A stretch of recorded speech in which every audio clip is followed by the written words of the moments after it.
Good afternoon, everybody. Welcome to another Sunday Social. Sans Sam. Sam is enjoying the Disney parks with his friends and family, so he's left us to burn the show to the ground. Today, we have a fun panel and a fun topic because we're going to go down a series of watch trends that are here to stay, and some that either will die or, according to maybe Mark, need to die. So we'll see how this goes. First, we'll start with the wristwatch check. And Seiko Todd, you're in the hot seat. Oh, unbuttoning here. All right. So I have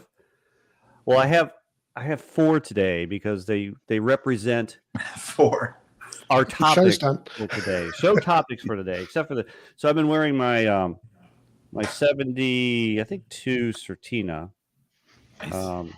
which I really like. And I wish I could figure out how to get this thing to work. And it actually still has part of the sticker on the back. I got this from a gentleman off Instagram in Jersey. But in terms of this watch will show up, my Longines Big Eye. Beautiful. Thank you. My newest thing, this is Girard Perregaux white dial with Roman numerals. And we have a early 90s automatic Speedmaster triple date with Real Tina. Nice. So we're going to see if those help. See how those go as aids, visual aids. Pete, I'm like the waitress. I am wearing my. Ooh, come on, focus. Breitling 1969 Breitling Sprint. Reference 2111, I think. Value 7730, manual wind movement. Super simple, super easy little watch. As small as a watch should ever be, 39 millimeters. Another topic. Mark. Not boy-sized. So I am wearing the Christopher Ward C65 super compressor in black sand. Very nice little watch. I wore it's not little. I wore it yesterday, and it was comfortable from. Let me see. It was about 60 Fahrenheit in the morning through to about 85 in the afternoon. Comfortable all day. It's all a watch needs to be. Ooh. Nice. Patrick. Well, I'm wearing my my Zodiac Super Seawolf, and it's the perfect size, and no one has anything negative to say about it on this panel today, I'm sure. Well, the strap's a bit bright. But that's a personal taste. That's not a trend. Yeah. I wouldn't challenge that thought. No, I'm stoking the fire. And today I'm wearing, it's a reissue of a Bulova Accutron. This is the Accutron 2 that is actually the Precisionist movement, which I love the second-hand sweep on it. And it's not ginormous like other Precisionist watches. It's got a nice profile. Really cool. What size is that? I'm going to go off the top of my head and say it's about a 41. That's nice. Yeah, it was and it's one of those ones that it was never even on my radar. It was, I was at my watchmaker getting some work done, and he's like, I'm going to quit carrying Bulova. I have these two watches. If you like one, I'll sell it to you at cost. And I was like, all right, really? All right, let's talk about that. So I ended up with this little thing, and I love it. So today's topics are going to be spicy, and we're looking for plenty of commentary from the viewership. We're going to start right out of the gate with one of the ones that Mark has lamented almost as often as Sam complains about date wheels. So, Roman numerals. Mark, you hate them. Why? They are old-fashioned. They are uniformly ugly.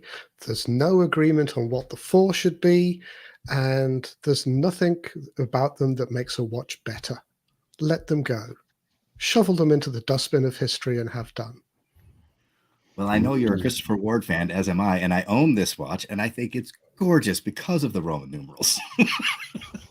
And which way round should they be? Should they be pointing the numbers, the pointy bits in? Should the pointy bits point out? And they're just unnecessary. See, that one has the 4 done as the V and the I. And yet you have Cartier and others doing them with I, Captain. I've got no idea which is right. I don't think anybody knows which is right, but they were redundant from the 10th century. They are redundant now, and they should never ever be seen on a watch, particularly if you're going to make them square, make the watch square or rectangular, where all the Roman numerals have to be different lengths, piling infamy upon ugliness. Nothing ever good comes from Roman numerals. Gosh, I wish Mark had an opinion on something. Does So anybody weird. else have an opinion? It's actually odd when I'm normally the one that's like going completely nuts on something to have someone go even further than me. Now I'm with Mark. I don't like Roman numerals. I have the same concern over the whole what is a 4 in Roman. I was taught as a child that the IV is correct. I know for a fact I would have been marked wrong and smacked about the head by my De La Salle brothers if I'd put a Roman 4 as I. But I'm not. Here's the problem. I'm not sure if they're a trend. Fair enough. I think Yeah, fair. I think they're a herpes virus that we're going to die with. They're endemic, yes. Certain That sectors of the there is no population are cure for endemic. this. I think you can go on fitness regimes and you can look after yourself and you can keep the cold sores to a minimum. But people like Cartier are always going to be breaking out. Yep. Well, my understanding is, to Mark's question, is that the III is really the watchmaker's 4. That was sort of only on the Cartier watches, and other watches have sort of followed suit. I actually did some research on this for a video once upon a time, and there's actually no real clear answer. People have found inscriptions going back to the 1st and 2nd century that have the 4 eyes. So it's been a bit of a trend. It's a thing that has been a trend over years. For most of us, we grew up being taught the IV. But yeah, historically there is no agreement on how the 4 should be. That was my understanding too. Seeing as the question that Todd should have asked is, do I own a watch with Roman numerals on? Well, I'm certain you don't. Well, Mark, do you own a watch with Roman numerals on it? Actually, yes, I do. Oh my! And do you wear this watch? Pocket watch? Yes, it's my. I was discounting the pocket watch from 1900. My Christopher Ward C9 Harrison Moon phase with the white dial and the gold numerals. That has 12 as a Roman numeral, I think. But it's tiny and you can't really see it. But that's actually very beautiful. And in that one case, they still don't quite work, but they're justifiable in that one. And, if you've got a large enough collection, statistically, it doesn't exist. It falls under the 5%, so I'm good. I like Sam D here. Why do they use the Roman numerals only as hour markers and not as the date wheel if they like it so much? Valid question.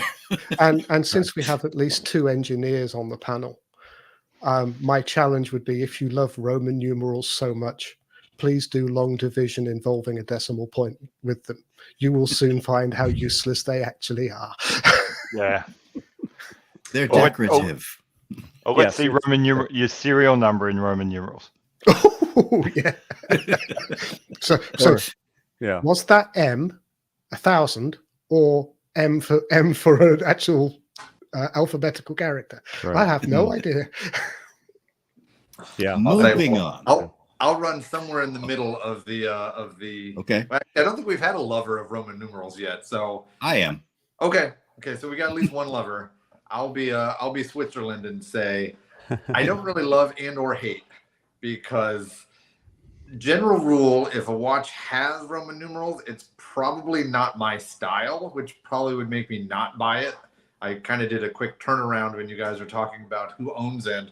And I'll throw a little kryptonite. I still got my wife's Cartier. So, Nice. Only thing I can say about that is that watch would be really boring and dumb if it wasn't Roman numerals. I mean, don't get me wrong, Agreed. it's kind of boring and dumb anyway, but it would be extra boring and dumb if it didn't have the Roman numerals. So for this watch, I can almost say I'm not mad at them, but for most watches, I would be. So Patrick, can you put that watch back up?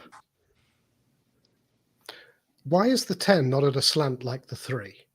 Now, your angles and your things, I can't tell you that. I can just tell you, whatever weird angles they have in there, it gives a boring watch a little flavor and more flavor than if it was just numbers. So for this watch, I'm not mad at it. For most watches, I probably would steer away from Roman numerals. Well, particularly if you're going to do something that's ultra modern. I think there was an MB&F, their Legacy Machine X Paris edition, which is the most marvelous modern thing, except for the 2 dials with Roman numerals. You spoiled it, dude. you went that far and couldn't quite get it right. Right. I think it depends on the watch too. I mean, so I don't know where I stand with Roman numerals. I don't have any. I have never. Let me say, I had one watch, a Bulova, a fairly modern one with Romans. I didn't like, so I sold it. But when I got this Girard Perregaux, which is an ovation to the 1990s. There we go. I actually got to come in there. You can see, if I can hold it steady, the Romans on this white guilloche dial with the 2-tone gold, which is very 90s, but it's coming back. I love it. I love this. Hold it back up there. You go. There you go. I think I got it to focus briefly there. I know. I ruined it Todd, for get you. a better camera. Anyhow, dang, I had it, but it just doesn't want to do it. Anyhow, but you can see the Romans kind of, and they even get cut up slightly depending on which position they're in, which is kind of interesting. It's kind of very asymmetric the way GP did this. But I didn't know if I was going to like this watch. It's 2-tone and it's got the Romans, but I really do. This is like a dress chronograph, which I think is a thing. In my world, that's a thing. And, and so I like it, but it's got the Breguet hands. It's got blued Breguet hands. So it works in the context it was designed to be. I like Patrick White's, classic tank. I mean, that's what they're like. Do I want a modern watch with them? Maybe not, And by the way, Mark, you must hate Big Ben. I'm just saying, you hate Big Ben, don't you? Well, one, I can't wear it on my wrist. So I made one. You could. And let's face it, it was made nearly 200 years ago, so it was perfectly in tune for its time. This is, if you were doing Big Ben now, oh God knows what it would look like. Designed by committee, it would probably be something that would be sustainable. And It'd be hideous. Well, the question I would have about that is the only, particularly thinking of Cartier, the only Cartier that I kind of like myself is the Roadster. And I actually think I do like it better with Roman numerals than Arabic numerals, because they do sell it in both variations. And I think the Arabic version looks just a little bit out of place. So as I said, maybe it's just the Cartier bias over the decades of Roman numerals. But when I first look at it, I'm kind of like, I think I do actually like the Roman numeral version better. It's contextual. I think it's really contextual as to whether the Romans, and maybe it's only like 5% of the watches that have them should have them. Maybe, I don't know, but if you think I don't like Roman numerals, I hope no one's going to wave the flag for California dials. Oh dear, no. Oh, I like California dials. I'm with Aaron. Aaron, I like California dials too. Yeah. Someone commented on that exactly. Is Mark just throwing up?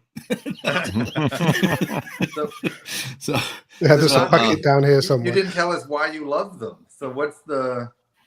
I think it goes back to, I just like sort of the romance of them. And one of my first watches that I ever had was a pocket watch that was given to me by my grandfather that has those Roman numerals on it. And I've just always, like, when I was younger as a kid, I loved looking at that. And I think maybe I just have a nostalgic feeling for them. I can totally see where I would not want to see them on a modern watch, but I love when a watch has classic style and has the Romans. It just has a, as Seiko Todd was saying, sort of a dressy, upscale look to me. It's just something I like. It just goes to show that formal dress sense hasn't really changed since the middle of the 18th century. Kind of a shame.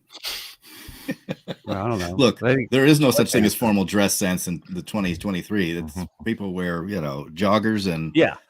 You go to a meeting with joggers or yoga pants. Come on, it's awful. Right. It's just gone to. Last time I went to the theater, I was dressed up, wearing a coat, and I'm looking around. Everybody like, what? Where are you people going? Beach? So, but that's just me. That's a whole nother discussion. Another topic, and this is one that's also divisive, and it is the fauxtina. You are just trying to get me to have a stroke, aren't you? You really want to have medical intervention in my house right now. We're just having fun.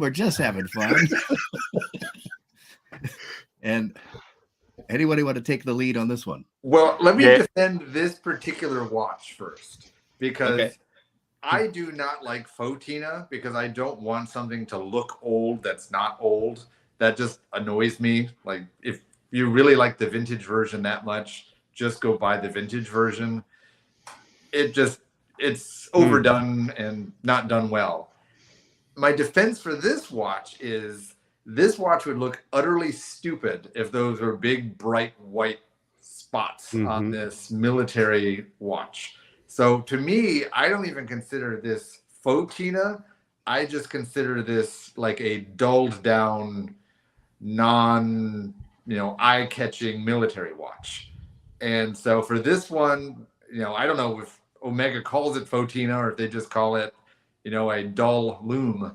But for dull loom, I'm okay. Fauxtina, I'm a no.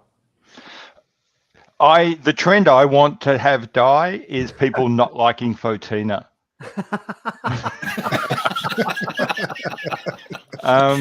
Go Pete. Oh, I love it. I'm stripping a bit of furniture in the garage at the moment, and I'm going to stain it shortly. And I could do it in a way which would be original to that piece, how that piece would have looked when it came out of some factory or some workman's cottage in probably about the late 1800s. And it would be bright and shiny, and actually it would be very, very dark. However, what we've found is over 100 years, that weathers nicely and turns into a lovely honey color. So what I'm going to do is I'm actually going to use a different oil so it comes out in that lovely honey color that we've all loved. It's not faking the age, it's just looking good. And I think that's the mistake so many people make when they start yelling about fauxtina. This watch isn't supposed to look old. Was it a JLC Polaris with slightly yellowed loom? Isn't trying to be pretending it's from the 70s. Of course it's not. It just looks better. And I think, a Rolex Day Date with a fluted bezel isn't trying to pretend it's back from the 50s when those flutes were actually used to take the bezel off. It's just a decorative feature, and I don't understand the trend of not liking things that look good. I would say that in a lot of cases, people are trying to copy watches from the 50s or the 60s, and they're not they're not bringing their own style to something. It's a raw copy, and then the off-color loom is added for that false hit of heritage that they don't have because it's a copy. So the original watch can fade, but since there is so much backwards looking in current watch design, for want of a better word, you're trying to get that hint of authenticity when you're making a bad copy. You're not doing a homage, you're making a bad copy. And then you're trying to use the off-colored loom to bolster that impression. So I think it's the problem- frequently overdone. Yeah, but then the problem with you're sort of throwing a rock at the wrong thing. Look, we've got the Tudor Black Bay, I think that is. I don't know. It's, the problem with that watch isn't the fauxtina. The problem with that watch is it's a shameless Rolex copy. Tudor, grow a pair, design a new watch, and come up with something original. The fauxtina is the least of the sins of that watch. Yeah, Well, but you Pete, have to deal with the hour hand first, because yeah, that's Pete, just the true ugly. question would be: do you think that dial that looks like it's been urinated on would look better if those were stark white plots? No, I don't. Because I do. No, No. actually, when you see this in the metal, what's interesting about this, because I have this watch that you all hate, this black here has sort of a brownish warm tone to it. And then when you have the gold surrounds, everything kind of looks just as this warm color palette, similar to what that Omega looks like. I should have put this up instead of the Omega, because I agree with you guys that the Omega, that's a color palette. This is probably fauxtina and probably guilty of it, but I do love the way it looks. And if they had used silver or white text for the PhD thesis they always put on the dial, then the white would look appropriate. So yes, they've kind of made it match the aesthetic, but for me it doesn't work. Yeah, for me, if the bezel numbers are of one color, they need to match the hands and the other loom plots, because as I said, it makes it look gross. I don't like it one bit. Actually, I have to make a comment here. Chili Badger says, I've yet to see faded paint color for your classic car. And I have to disagree. There are some car shows on Netflix where the California guys who do rat rods, I watched a guy intentionally rust the metal. He went through a process of rusting it on purpose. So they do it. I don't agree with it, but that's the joy of you guys being in California. Here in Ohio, that rust comes naturally. We earn it. Yeah, and the other thing with being in California, paint fades so quickly because of the sunlight. I mean, it gets covered up by the dust from the fires, but it will actually fade much more quickly, particularly red and yellow, the fastest fading paint pigments. Right. So but that's some of it is proper age. Right. Yeah. Agreed. So let's take a poll amongst this esteemed gentlemen. In that, with this is not I don't believe this is a fauxtina. This is a color palette. So on the big eye, right? I think, if I can, gosh, I was like getting it at one point. It's tough to do with. Yeah, my camera fights me too. Yeah, and then I don't know. You can kind of get it there. So it's deliberately. There we go. It's deliberately. Everything has that color, that kind of brownish color. Yeah. On this petroleum dial with the gradient. I mean, to me, this is my only non-real aged watch. So if I put up the real Tina, which is this 19, I always have to think backwards, and it makes my brain hurt. Dang it, I can get this. That looks wider, actually. Yeah, if my camera was better, actually, the surround on the hands has a really nice kind of toasty look to it. And this isn't even a tritium dial, but it's aged really well. So, I mean, I think for the purposes of what Longines did, I think it works with a dial. That's my opinion, and I'll take further abuse now. I'm not going to give you the abuse for an opinion well founded. But the other thing is, if you're making a tool watch and you have access to modern loom, and then you decide to put an additional pigment in so that the loom is less effective, it starts to be a bit of a shame. Yeah, but and I know we're going to talk about loom later. But that's no different to making a tool watch and then putting a mechanical movement in it. Yeah, fair enough. Well, yeah. I mean, okay. We have I like that. Let's bring on the Bolova again. We bring on Todd Bolova. There's the movement right there. If we're all serious. That's a good movement. The new what's the quartz technology that Bolova uses? Is like instead of a single quartz. No, it's a 3. That's right. It's a 3. It has 3 vibrating points or something. I've forgotten it now, but it makes it super, super stable and accurate. It also makes like a noise, like a humming tone. The one, this is the quartz version. That one actually has electrostatic powered. I do not understand how it works. It would take an engineer to explain to me how that thing works. It's magic. I'm an engineer. It is. It's magic. Moving on, we'll hopefully this isn't one of Mark's hates. Also, I'm trying to get this off your case, Mark. We'll see where you land here. Loom. When is it a gimmick and when is it effective? So there was commentary on a full loomed bezel. Full loomed. This is not a full loomed face. I think full loomed faces are getting to be overdone. Full loomed bezels, if you like them, you like them. If you don't, you don't. I don't know that it's a trend per se. That's a good question. Yeah, I'm ambivalent about Loom. For me, it's not. I've actually got one full Loom dial watch, which I bought because I just wanted to see what it was like. And then it's probably instructive that in the 30 watches I've bought since, there hasn't been another one. Loom for me is one of those weird things. It doesn't cost me anything generally when they put it on a watch. So I do get fascinated by grown men who get so excited about Loom. But that's more of just a fascination in other people's perversions. It's not really a problem with the watch. I'm wondering if that's not a throwback to when you say grown men. I mean, I remember being a kid and being totally fascinated by Loom, and maybe there's some nostalgia in having that. I don't know. It's almost like Loom is like magic. Yeah.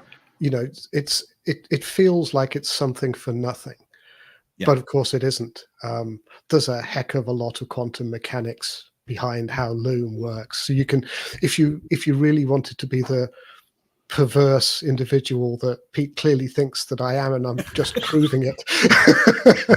The fact that we still don't fully understand long persistence Loom in terms of the quantum mechanics behind it, I think is magic. But you know, when you're a kid, the idea that something glows in the dark and it's not a light bulb, simple magic. And sometimes that carries over into adulthood, and then you learn how complex it really is. Well, I want to have a whole course on this from you because I'm more fascinated by it now. Yeah, see, for me, I do enjoy having because I like to wear my watches to sleep. And one of the reasons I like the Loom is it's the easiest way to check the time when you're awake at 4 a.m. without looking at a very bright phone screen or giant alarm clock beside you. I like having just a little bit like, okay, I can tell I need to get back to sleep. I mean, for me, style-wise, I like a watch that I think is legible. Yeah. And the best way to tell if a watch is legible is to wake up at 4 o'clock in the morning and see your watch and can you read it without your glasses? Yeah. Because at 4 o'clock in the morning, if I can maybe read a good Loom watch even without my glasses. So that's a functional test that, is part of the perversions that make me a watch nerd. I think we need to step away. Let's back up from perversions and just say, we need another term. Help me out, guys. I don't want to be a pervert. Well, I have a weird question for the 4 a.m. lookers at watches. Do you guys go to bed at 3:30 in the morning? Because my Loom doesn't last, and that's why I'm kind of on Team Pete on this one. Like, Loom is fine if it's there. I'm not mad at it, but it really means almost nothing to me. I mean, I do pretty much a Loom shot video on almost all of my reviews, and a grand majority of them, I mean, they're pitch black in 30 minutes. And that's weird. Do you have a blackout curtains in your room, or you have a fairly bright bedroom? Well, when I do that test, I lock them in my bathroom that has no windows. So, I pretty much activate them with a black light for about 10 minutes and then throw them in a bathroom for an hour. And the only watch that's even been relatively perceivable after an hour was my U50. So I don't understand. All of my Seikos, my Christopher Wards, and the Tudors that have Loom, I'll go to bed at 10, turn off my nightstand light. I don't even charge it with a UV torch, and I can see it till it's daylight. So I don't. Yeah, because you're dark adapted at that point, and that's the key. I think that's the key. Yeah, because my Seikos will work fine for that sort of situation. Now, normally I wear my Garmin to sleep because it's watching my sleep patterns and all that mess, and it has a little light in it, which is really actually handy when you walk into. I don't have to turn the light on to the bathroom or whatever. I just use the watch. But yeah, like in a movie theater, I wear a Seiko diver just so I can kind of quickly glance and see the time. When I used to ride Navy ships, when you're in the CIC Combat Information Center, it's all black light, like, to keep the reflections down and stuff like that. And having a high loomed watch, or you're in a lab somewhere is really, really useful in that regard. I mean, if you don't have something that has like a light in it, electronically, then this works really well, generally speaking, because you're light adapted then too.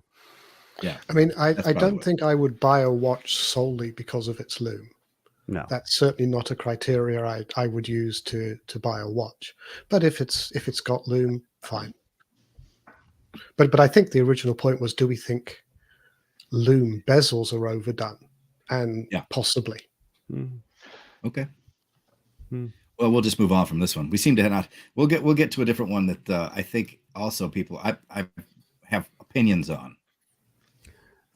Recycled materials. Oh, Dinky, we definitely have opinions on that Dinky trend. I wish would go away. It's dying, slow death, I feel. But the use of recycled materials in watches. All right, I have something to say about this. Go for it. All right, so I would argue that most of the materials that we use, and Mark could correct me if I'm wrong, generally have been recycled numerous times. For example, I have in front of me, according to the American Iron and Steel Institute, approximately 88% of the world's steel is recycled, which is also stainless and all the other forms. So just by buying a stainless steel watch, you are essentially buying something that has 88% recycled material. Most of the world's aluminum is through recycling. They don't make a lot of it through bauxite anymore because it's much more expensive than it is to simply recycle aluminum. So metals have a pretty high recyclability rate. Steel is 100% recyclable, regardless of what it is. So I would say that by simply buying a watch, you are buying a watch with recycled material. This is a marketing gimmick. Well, and ding, ding, ding, ding, ding, ding. But many have said that just buying a mechanical watch in and of itself is a very sustainable purchase. It's going to live. You're going to have that for 100 years. Right. Kids are going to have it. Right. There's no electronic piece in it. Yeah. Yeah. I'm on the fence about it. It was interesting. I ran a poll on my channel a little while ago. Would you buy a watch from an unethical company? Mm-hmm. A watch using whatever test you wanted to apply. So I'm not telling you what does or does not constitute unethical, but using whatever you want. Something like 90% of people said they won't buy a watch from a company they consider to be unethical. And so the first thing is, I think that what a lot of brands are looking for is a way of demonstrating that they are not unethical and or ethical. And I think this is a way of doing it. You might not like it as a trend, but the truth is it's the kiss of it. Increasingly, it will be the kiss of death to a brand to be seen to be unethical. Cartier came out really hard a couple of weeks ago and said, we will never use the lab-grown diamonds. And then there was this huge backlash and they quickly pulled that back and said, well, we will when it's appropriate. Because to only insist on dug out of the ground stuff came across as unethical.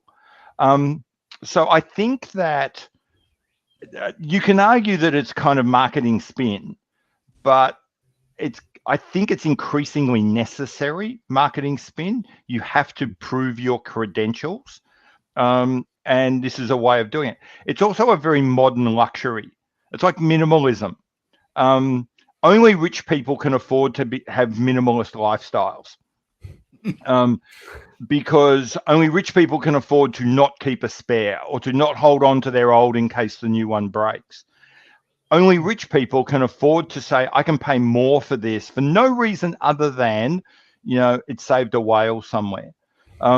So it's that is no less luxury than gold, because it's just a marker that someone went an extra mile for it. So I'm kind of ambivalent about it. It doesn't upset me. Mm-hmm. Well, I'm ambivalent until it makes the price tag insanely wackadoodle. And this ugly Oris, I don't think they made the price that much higher than the normal ugly Oris. But my pet peeve is when it comes to Panerai and their E-steel, which for some crazy odd reason, they up the price of their normal watch 20 grand because it has recycled steel in it.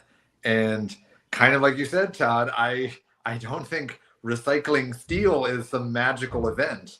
So I don't understand the logic behind it. Mm-hmm. And I forget which watch just came out and they were like, our rotor is recycled very precious metal, platinum. It was recycled platinum. And I'm like, what? Like, that's no one throws it away. Yeah, I mean, that's exactly. It's like, what do you mean recycled platinum? Like, this isn't something that's just like being left around. So it sounds not only gimmicky but relatively stupid when it raises the price to a completely different echelon. So, I mean, if you're paying $500 and they're donating some money to save the turtles, okay, I get it. There's actually a reason for it. But if they're just doing it but then charging you, a super premium for no reason, then I'm just annoyed. So all those stolen catalytic converters are going into recycled platinum rotors. Yes. But that's not ethical. That's not ethical at all. Yeah. That horrendous markup is also one of the reasons why I'll probably never buy a gold watch, though. The price increment on gold or platinum or any precious metal has no relationship to the actual cost of the metal. Well, we've just had the coronation in the UK. So there was a question asked, how much would it cost to make the Crown of St. Edward? Which is, media were saying it's a value of 50 million, but how much do you think it would cost to make? I don't know how big it is. And I don't know the stones, but I mean, my hunch would be 50 grand tops. The jeweler who looks after them and made the originals said, including all the labor and the metals and the stone, for about 350 to 400,000 pounds. And what people don't know is how cheap the royals were when they made them in the first place. That's why you can make them relatively cheaply now. But the Crown of St. Edward does have 2 kilos of gold in it. Wow.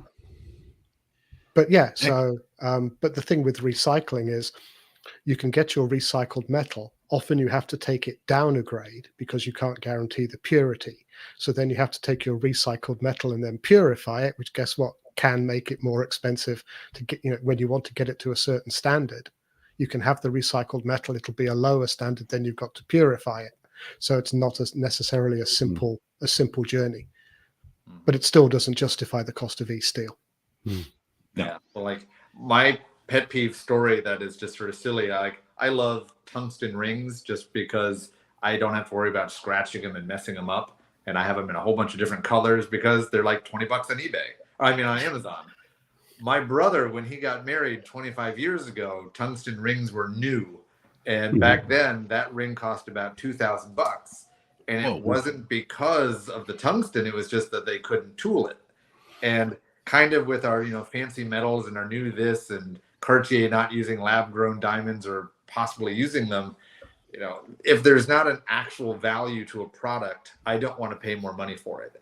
And like Pete said, is a Rolex of a gold variety worth 20 grand more than the regular Rolex? That gold is not 20 grand of gold. And actually, it's easier to make a gold watch than it is to make a stainless watch. So the tooling is actually less. So really, it's just corporate greed that makes that so incredibly price gouging. This is a great point here. Forget about the watch. Why am I getting all this packaging with the watch? Let's think about the actual use of the packaging. Orange hand, I gotta argue with you a little bit, because I'm okay with sustainable packaging, but they gotta choose the right sustainable packaging. Yeah. And the Formex that I just got like however long ago, it comes in a cheap cardboard box. And there is nothing more unsatisfying than opening up your new watch and I'm just like, what do I do with this? Because I usually keep my boxes. They just go in a box, and it's a box within a box, and I store them away, and I'm okay with that. But like, this is so cheap and so not in love with. I'm almost like, should I just throw it away? But part of me doesn't want to throw it away because it's the box. Yeah. And give me something. Give me a watch roll. Give me, even just a little like clam box, like jewelry would come in. Just I don't need an Omega box, but give me something that makes me feel like I just didn't waste a bunch of money on something cheap. Actually, but Omega is quite interesting. We all know the coffin that most watches and most Omegas come in. But if you've looked at their service return packaging, this is the old service return packaging. But now the new service return packaging, you could actually use as a new product watch box. It is really quite beautiful. Oh, nice. That's pretty cool. That is design. cool. So, if Omega wanted to cut back on the size of their watch boxes, why don't they just use that? Okay. It's interesting. On that point, I use I bought a couple of modern Breitlings, and they come in that sustainable packaging now, which also is kind of collapsible. You can undo it all, and it just lays flat. And so it's brilliant. But B, when they actually can, for no cost, I believe, you can simply say, I would like a traditional box. And they'll just give you the watch in a traditional box. I think it's less than 2% of people ever ask for it. It's just sort of so. I think a lot of people, when they bemoan like a box, it's like the idea of a box, they don't actually want the part. True. They just have this weird kind of, I feel like someone should suffer more to give me this watch. I don't know about the suffer part, but if I spend $2,000 on an item, I want that $2,000 to look and feel like $2,000. Yeah, I know you need someone to have gone out to a forest and cut down an endangered tree. I get it.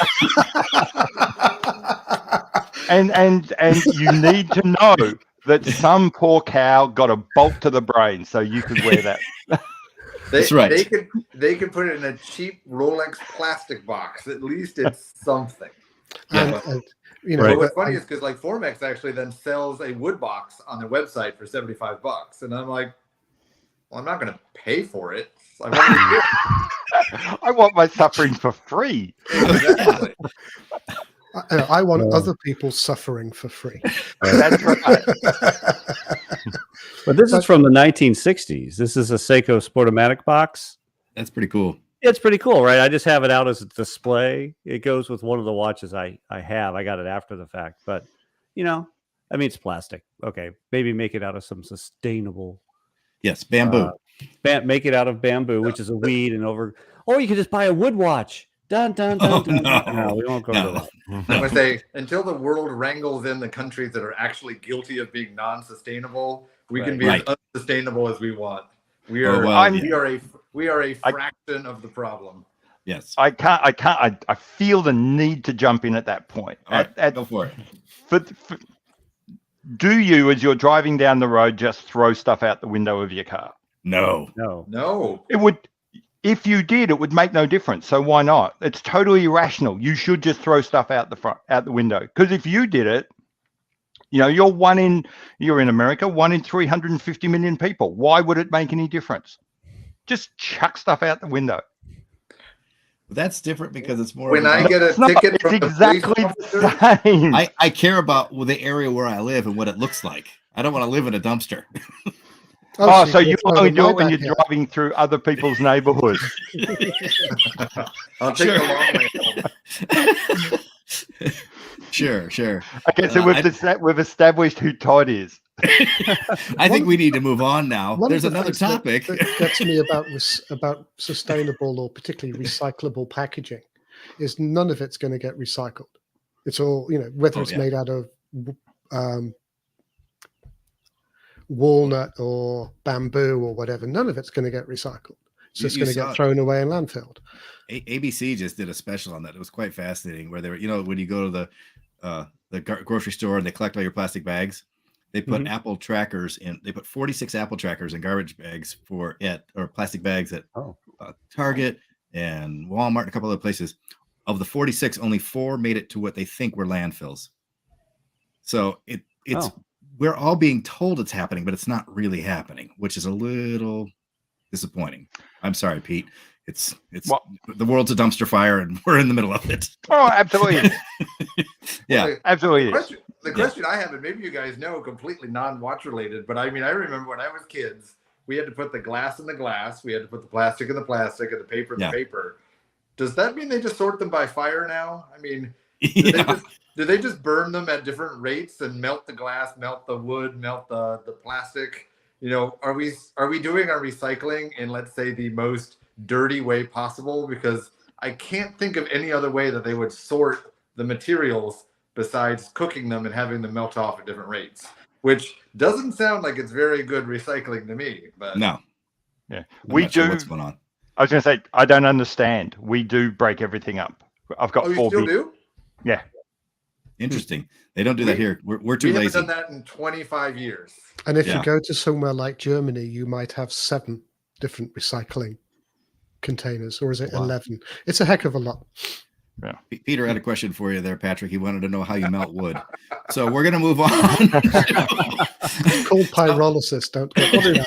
There's You're liquid not paper. gonna So what happens when you melt wood? You get liquid paper. Yeah. No. We recycle All right. the ash. We recycle the ash. So someone, and I can't remember who posted this in the WhatsApp group, but said, how about GMTs? Take them back to being useful, not trendy. I don't know who said it. Explain. Not me. I love them. Oh, yeah, Me me too.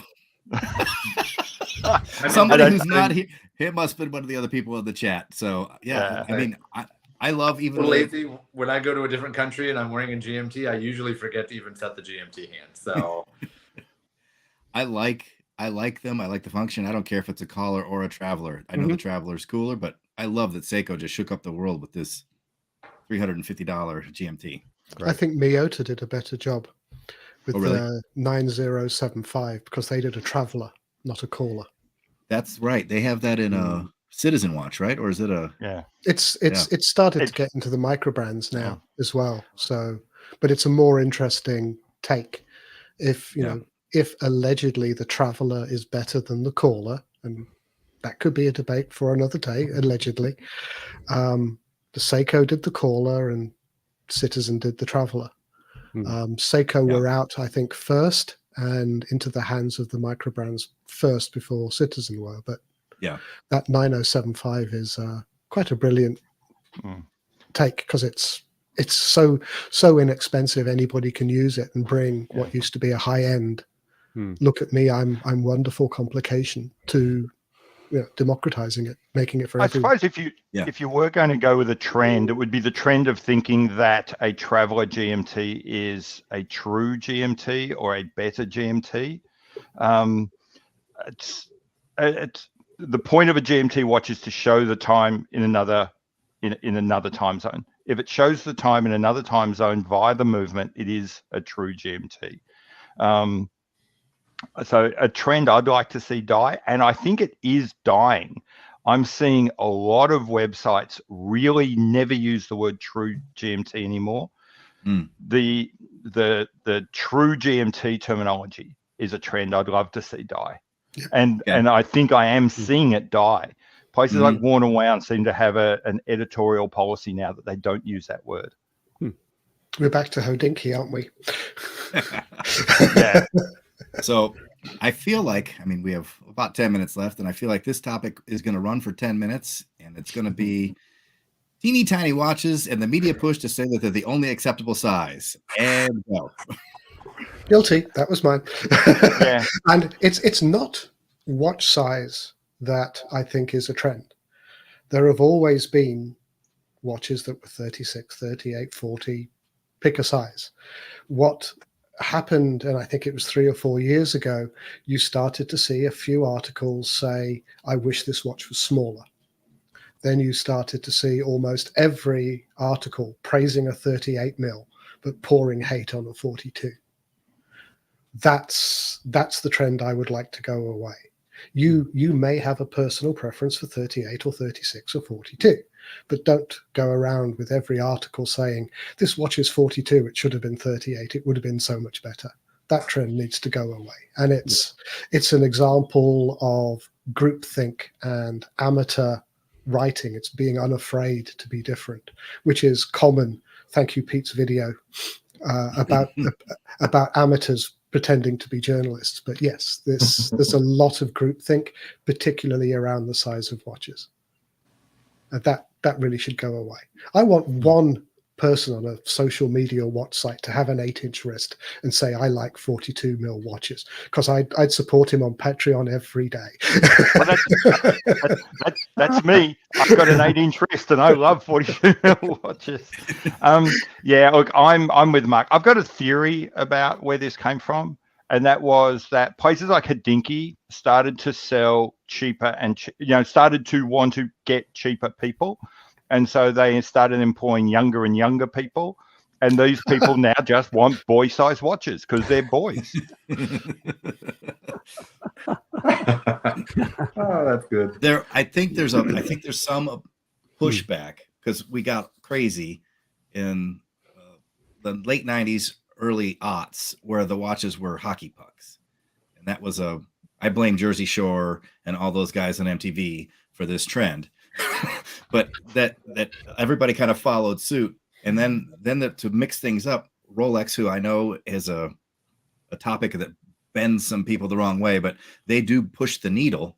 And when they started making some 36 millimeter watches recently, that got people talking, and other people started to play with it. When I was younger, and you guys are all probably about the same age as me. I mean, you just bought a watch, and generally they were 34 millimeters. They were 34, 36 millimeters. I mean, my diver, I think, was the 36 millimeter. Like they just weren't that big. So this huge push was weird. I could get comfortable with a 42. I mean, I have a 7-inch wrist, but they start to get to the edges. Those lugs start to get to the edges of they span my wrist then. And that's where things get a little uncomfortable when it starts. I have this weird bone, and it pushing against that bone on my wrist, and it drives me crazy. I say, for me, the only thing that I dislike about watches getting too big is eventually it outgrows me.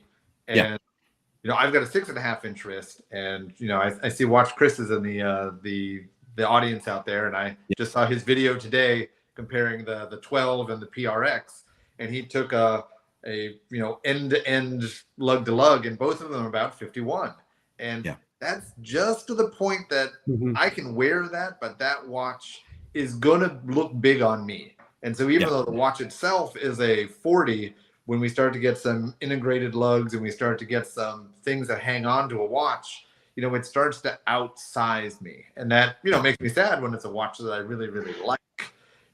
Still, no part of me wants a 36-inch watch or a 36-inch watch. That's a good one. But no, I don't want a 36 millimeter watch because I think they're too dainty. And one of my biggest pet peeves, and I get to answer at least one or two kind of prodding points on a video I made a long time ago about my wife's Cartier. I think the Cartier small particularly, and even the large, it's really too dainty for most men's wrists. And I get it. There's people out there who disagree and they like it, but I mean, I feel ungodly uncomfortable when I'm wearing a watch that small. And when I see Muhammad Ali rocking a small Cartier, I think he looks dumb. Sorry, I just think he looks dumb. It can be. But he didn't have a choice then. That's what you bought.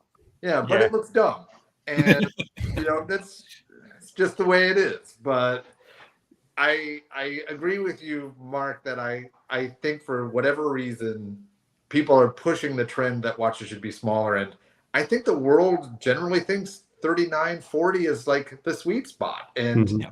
a little up and a little bit down, fine. But yeah, if we start getting too small or, 47 millimeter big, well, then it starts to get a little jumbo. But There was a there was a fun article on Fratello, and you had to feel sorry for Dan who actually wrote it. He was told to write a rant about watches being too big, so he did, and then he suddenly found that there was a silent minority of people who liked watches larger than 40 millimeter who weren't silent anymore, because he was calling for, well, I can only wear 38 mil and smaller watches, therefore every watch must be made for me. And he suddenly found that he'd irritated quite a number of people. Now, I don't agree with some of a couple of the personal attacks he got were unnecessary and shouldn't have happened. But he got a lot of sensible comments basically saying, well, I like larger watches, and why should you tell me that everything should be 38 mil just because that's what you like? And it got so bad that the following day, RJ Brower had to say, well, I told him to write this, and in support of what he said, I told him to be a rant. But we do listen. We're not just saying that watches have to be small. He had to soothe quite a large part of his community, I think, because they went a little bit too far in saying that. And I've noticed they haven't done those rants again. Yeah, I've got it. Funny enough, with the trend on small boy-sized watches, I must admit it hasn't really affected me. And I'm going to say, similar to, I'm not sure if it was Todd or Patrick said this earlier, that you don't really get offended by Roman numerals because Roman numerals tend to turn up on the kinds of watches you're not going to want anyway. I find the same with small watches. I find that the brands making small watches tend to be funneling an old-fashioned, mid-century, modern kind of aesthetic that I'm not interested in anyway. So it's funny. I do find myself, and it's a little bit like, I was making fun of Patrick before. I do have these moments where people bring out a watch and they make it too small for me, and I shake my fist at it, and then I realize I would never have worn it anyway. I would never have wanted it. I'm just shaking my fist because I don't know, because I want everything to be about me, even on watches I'm not going to buy. And with all the trends that we've talked about, the good thing about all these trends, even about the ones I don't like, is that it's less watches I might buy. Yeah. I'm not against anybody making these or buying these, whether you want loomed Roman numerals on a 36 millimeter watch. That's great. If that's what you want, that's great. I'm just not going to buy it, and I know my money will be spent elsewhere. What the watch brands have to do is balance all of this to capture the most market, and that's a perfectly good commercial decision. If I'm going to lock myself into one niche, that's fine. That's my problem, not anybody else's. Yeah. Patrick and Pete nailed one for me, and that I was disappointed because I really like the Tissot PRX, but when I see it on people's wrists, it does look awkward on many wrists when people wear it. The 35, because of the integrated, actually looks like it fits better, but I haven't seen one in the flesh yet. So. I think there is practically some benefits to going to a smaller watch, and that is, it's kind of like, it's the reverse of making an oversized t-shirt. In that you can make an oversized t-shirt and my 5-foot wife can wear it and be mucking around the house and having a great time wearing my t-shirts. It doesn't work the other way. I can't wear her clothes. And with watches it works the other way around. You can make a watch that is so big some people physically, practically cannot get it on their wrist. Yep. But if you make a watch small, you can always sell it to someone. And they can look at an out-of-date photo of a silly-looking Muhammad Ali and convince themselves that it's cool. Mhm. And So- that's what Boracic Time has said. Those with big wrists can choose to wear 38 mil. Those with small wrists can't physically wear 45. Mhm. Yeah. Fair enough. Yeah. And so I can, if you're going to pick one size, I can understand why you would go smaller. Funnily enough, I find most of, and picking up on something Mark was saying, Uh-oh. ultimately, I actually suspect most of us don't care what's going on the actual watches. The trends that we really don't like are actually in the commentary about watches. Yeah. Very true. I think you're right. It's, Yep. I don't care whether a watch has Loom or not, but I'm sick and tired of being told that a great watch must have great Loom. I don't care if a watch is what size it is, but I'm sick and tired of being told that a watch has to be a certain size to be good. And I think Mhm. they're the real trends that we're tired of. Right. We're And getting I think. Oh, go ahead, Todd. Well, Go ahead. I wanted to, while we're on the topic of size, we've got a question, and Pete, you won't have to answer this because I know you'll hate it either way. On the Tudor Black Bay, 54 or 58? Which do you choose? Melt worry, them down for the bronze. Recycle the bronze for propellers. That's where it came from. Probably. Sorry, Patrick. Oh, hey, that's where bronze comes For from. me, I think the 54 is a little undersized. I do like the 58. Yeah. And I have a 41. Yeah, I've not tried on a 54, so I can't be for certain. You know, I know obviously the 54 has some new add-ons that the 58 doesn't have, and that maybe makes it more techy now. But the 58 on my wrist is the perfect size, which is why I bought two. I mean, why do I need two of the same damn watch? You know, it's such a everyday good watch that, you know, for me, this size, and I don't even know what it is. Is this a 38 or a 39? I don't even know. But 39 is the. yeah, it's a great size. Yeah, but Patrick, you wouldn't be a watch collector if you didn't need two of the same watch. It's almost a badge of honor in this community. It's true, but I usually, when I get two of the same, I sell one because I usually try to limit my hoarding to one of each. So, you know, right now I can lie to myself and say they're different enough because they're different materials, but maybe someday that'll change. I actually tried a 54 on the other day or yesterday, and here you go. I'm going to go out with something controversial. Shock horror. Uh-oh. The Tudor 54 is faux vintage in its sizing. Mm-hmm. Yeah, okay. It's funny how we all rag on the idea that you can't use fauxtina, you can't use fake rivets, you can't use a fluted dial because those are all fakes. I'm going to say making the watch smaller in the size it was when it was first made is just another version of faux. And the reason I'm going to say that is because when I wore the watch yesterday and I looked down at my wrist, it was exactly like wearing a 1968 Alpina Seastrong. It's the same size. They've really gone after it, and they've really tried to make you think you are wearing a watch of that era. And I would, arcing right back to the beginning, I would say there is precisely zero philosophical difference between that and fauxtina.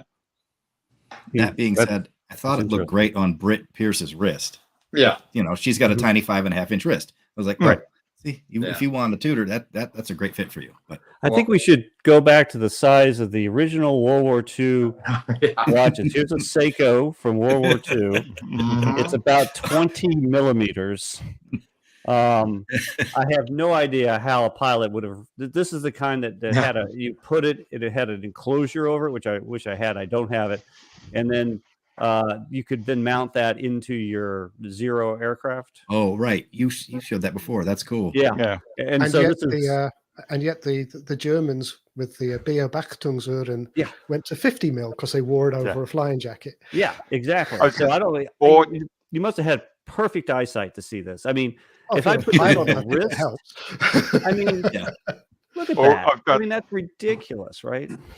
Yeah, I got the same thing. A World War I, World War I trench watch. Yep. Oh, that's awesome.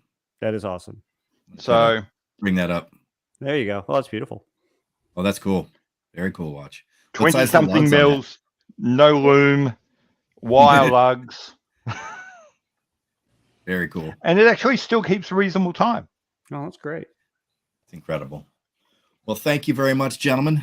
Thank you to everybody who's been in the comments for all the sharing of thoughts and ideas, and piping in with your opinions on what we've been just carrying on about, which is ridiculous. You don't have to listen to anything we're saying.